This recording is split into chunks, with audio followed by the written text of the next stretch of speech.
Yeah, there we go. Let's turn the sting lamp on.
Alright, looks like it's about 2:15 here. Got a couple people in the chat.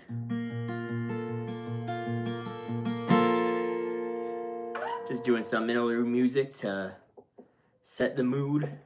Show that I am a guitarist. I'm not just some guy talking about guitar, because you could really say anything and it would be a pretty, you come up with some pretty hot takes, hot sounding takes without playing guitar at all. But I'm a musician. I've been playing guitar publicly for about 5 years now, and going into 2025 here, some of the hot takes I have come up with, and some of them are "Here Comes the Sun." Yeah, that's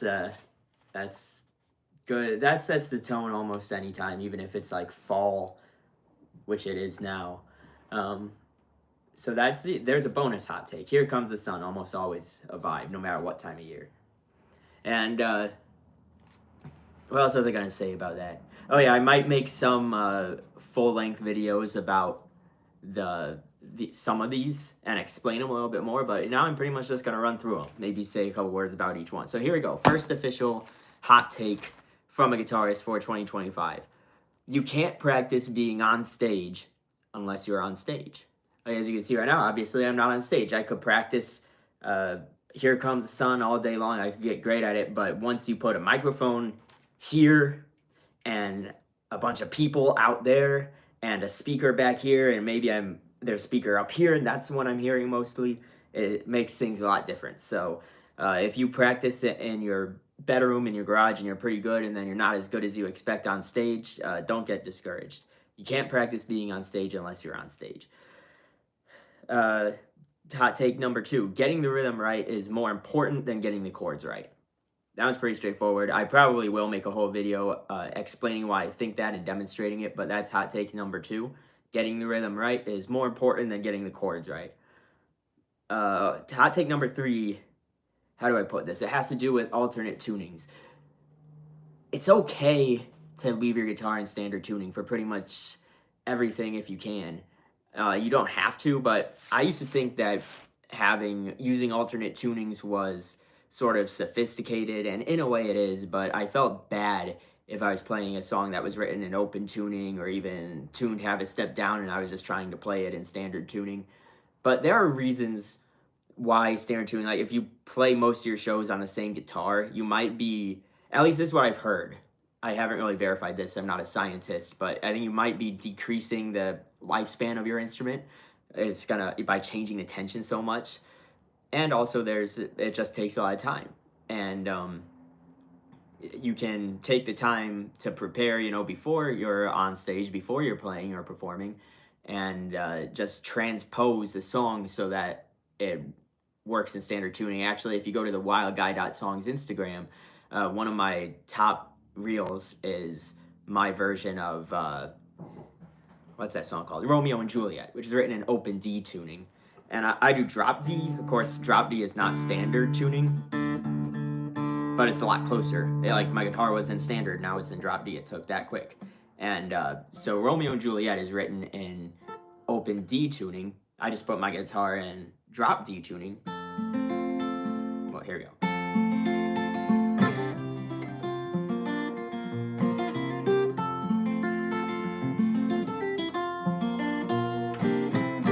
Like that riff it's note for note. It's very close, and that took a lot of time. And I think I have a tutorial on that, how I do that on my YouTube, and I have like I said, that Instagram video talking about how I went about translating that. But it's possible to get by mostly in standard tuning. Number 4, it's okay not to use standard tuning. It's like I said, there are those reasons that, things you might want to take into consideration, concerns you might have, like, am I warping my guitar? Am I changing the tensions too much? Is this going to decrease the life of my instrument? And maybe it is, but really, as an artist, if you want to use an alternate tuning, that's up to you. You're allowed to mess around with alternate tunings. One thing I like to do is take like a guitar that I don't plan on using on stage anytime soon and detuning it, like putting it in an open tuning or something and writing, and then once I come up with a cool riff, I figure out how to play it in standard tuning. I like to keep everything standard, but it's okay if you don't, as long as you're taking those potential considerations into account. So that's basically 2 hot takes right there. That's hot take 3 and 4 about tunings. Hot take number 5, and this isn't really a hot take, this is more of a question. Why aren't the top 2 strings on a guitar in standard tuning, why aren't they C and F? There's really, like I said, there's no, you'd obviously have to completely change the way you play chords and scales. But if every note on a guitar, or every string on a guitar, you can get the next highest string by playing the 5th fret. It's the same note, or at least it should be. I might not have tuned it perfectly, but. And you hear those are different notes. All of a sudden they're different because that's the 4th fret. And then you're back on the 5th fret between the B and the E, but that's only because that would not be the case if the 2nd string were equal to the 3rd string on the 5th fret. And I always thought that the reason for that was they didn't want any like sharps and flats. Like, it would be weird if one of the strings was A flat. But then I thought about it. I was like, well, no. If this string were tuned up to that would be a C, and then you'd have to tune it on the 5th fret, and it would be an F. So they could be C. It could be E, A, D, G, C, F. I don't know. Like I said, it's not really a hot take. It's just sort of something I thought about. And again, obviously, like, then this standard, like, that wouldn't be a major chord. Like, everything would look different. But but then you could do this, and like they'd all be the same instead of having to go down to the 4th fret. So that's just something I thought about. I mean, I suppose I could tune my 2 highest strings up, each up have a step, but then they would probably break a lot easier. So I'm not telling anyone to go do that, and it wouldn't be standard tuning. We just went over some of the benefits of standard tuning. So yeah, so now I think I'm back in standard tuning.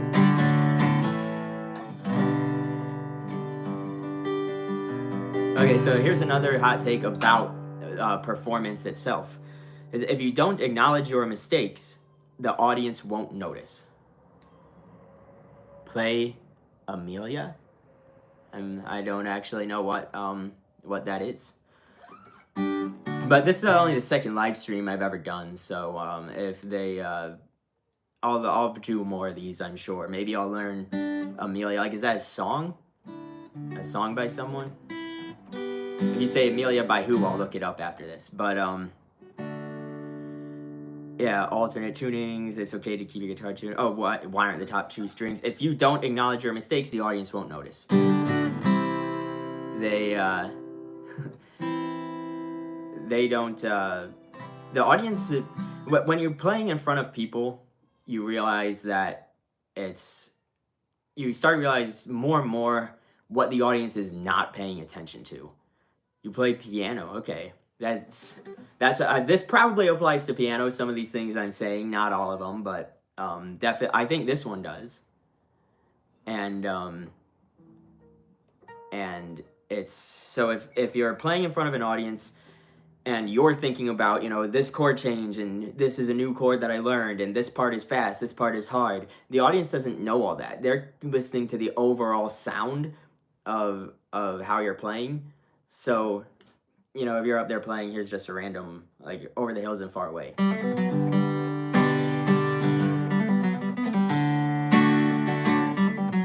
you're playing, and then maybe, like, you get stuck, and you feel, oh, that's really embarrassing.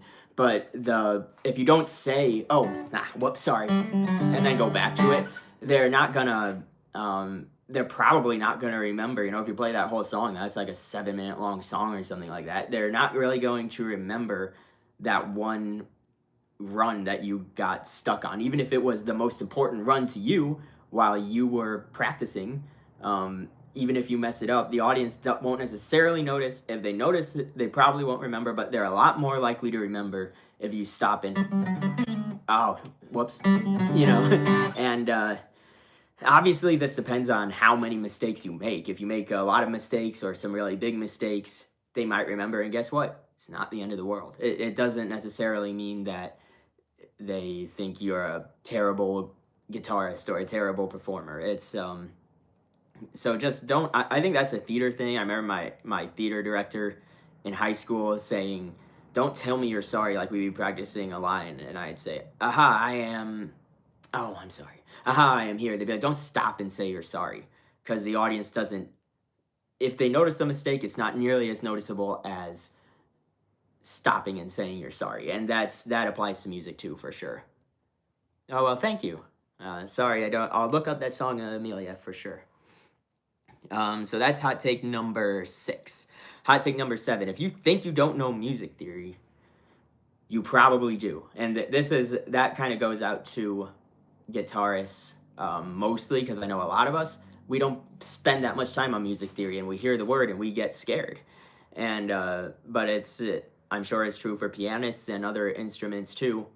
You say like, oh, I don't know any music theory. I just want to play the chords and well, but like I would ask you this earlier in the live stream when I was talking about how each string equals the string lower to it on the 5th fret when you're in standard tuning. Sounds like I'm getting a little out of tune there, but like for example, the 3rd string, if it's a G, it equals your D string when you hold it down on the 5th fret.